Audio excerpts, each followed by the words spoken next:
தந்தை, மகன், தூய ஆவியின் பெயராலே ஆமென்.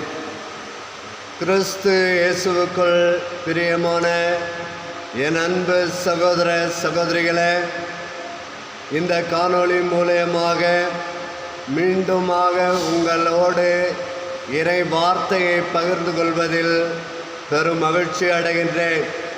இன்றைய தினம் உங்களோடு பகிர்ந்து கொள்ளவிருக்கின்ற இறை வார்த்தை லூக்கா நற்செய்தி 19ஆம் அதிகாரம் 1 முதல் 10 வரை உள்ள இறைவாக்கை நாம் வாசிக்க சிந்திக்க உங்களை அழைக்கின்றேன்.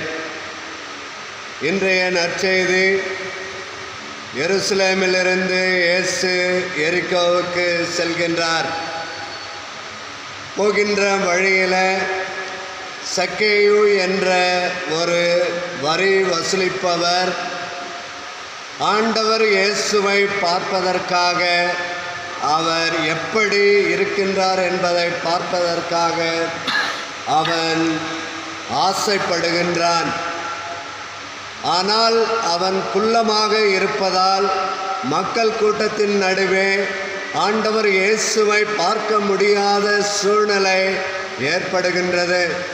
என் அன்பு சகோதர சகோதரிகளே, ஆண்டவர் இயேசு வருகின்ற வழியிலே அந்த சக்கேயு ஒரு காட்டு அத்திமரத்தில் ஏறி அமர்ந்து கொள்கின்றான் ஆண்டவர் இயேசுவை பார்ப்பதற்காக.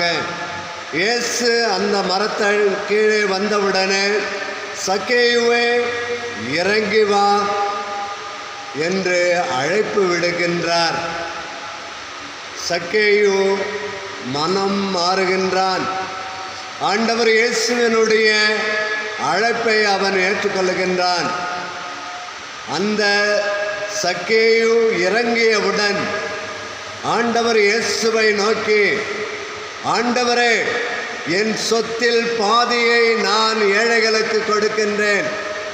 எவரையாவது ஏமாற்றி ஏதாவது பெற்றிருந்தால் அதை 4 மடங்காக திருப்பி கொடுத்து விடுகிறேன் என்று அறிக்கையிடுகின்றான். மனம் மாறுகின்றான், மனம் திருந்துகின்றான், அறிக்கையிடுகின்றான். என் அன்பு சகோதர சகோதரிகளே, நம்முடைய கத்தோலிக்க திருச்சபையை நாம் சந்திக்கின்ற பொழுது ஒரு முறை ஒரு சகோதரன் ஒப்புரவு அருட்சாதனத்திற்கு ஒரு குருவை அணுகின்றான். ஒப்புரவு அருட்சாதனம் முடிந்து வந்தவுடனே அந்த சகோதரன் தன்னுடைய வீட்டிற்கு சென்று அவன் தன்னுடைய தோட்டத்திலே ஒரு சிலுவையை செய்து நட்டு வைக்கின்றான். அதில் ஒரு வாசகத்தை எழுதி வைக்கின்றான். அவனுடைய பெயரை எழுதி, இனி அவன் இறந்து விட்டான், புதியதொரு சகோதரனாக இப்பொழுது மாறி இருக்கின்றான் என்று அவன் அந்த அறிக்கை பலகையிலே எழுதி வைக்கின்றான். என் அன்பு சகோதர சகோதரிகளே, சிறிது காலம் அப்படியே ஓடிட்டு ஒரு முறை அவன் தன்னுடைய சகோதரியை அவன் கோபப்பட்டு வஞ்சிக்கின்றான். அப்பொழுது அவன் சற்றும் எதிர்பார்க்காமல் தன்னுடைய சகோதரியை நான் வஞ்சித்து விட்டேனே, திட்டிவிட்டேனே என்று மனம் வருந்தி அவன் அந்த தோட்டத்திற்கு வந்து அந்த இயேசுவினுடைய சிலுவையை பார்க்கின்ற பொழுது அந்த சிலுவையின் அருகில் அவன் எழுதிய அந்த கடிதம் இல்லை. அதற்கு மாறாக மீண்டுமாக என்னுடைய சகோதரன் உயிர்த்து விட்டான் என்று எழுதப்பட்டிருந்தது. என் அன்பு சகோதர சகோதரிகளே, இன்றைக்கு ஆண்டவர் இயேசு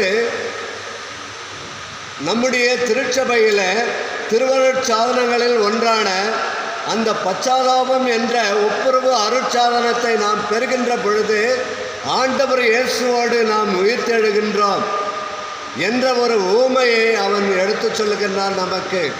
இன்றைய நற்செய்தியிலே ஆண்டவர் இயேசுவும் இதைத்தான் சொல்லுகின்றார். சக்கேயு என்ற அந்த மனிதனை பார்த்து, இந்த மனிதன் வீட்டில் நான் தங்க வேண்டும் என்று சொல்லுகின்றார். இறங்கி வா சக்கேயுவே, இன்று உன் வீட்டில் நான் தங்க வேண்டும் என்று சொல்லுகின்ற பொழுது அவன் ஆண்டவர் இயேசுவை ஏற்றுக்கொள்ளுகின்றான். தன்னுடைய உள்ளத்திலே அறிக்கையினை விடுகின்றான்.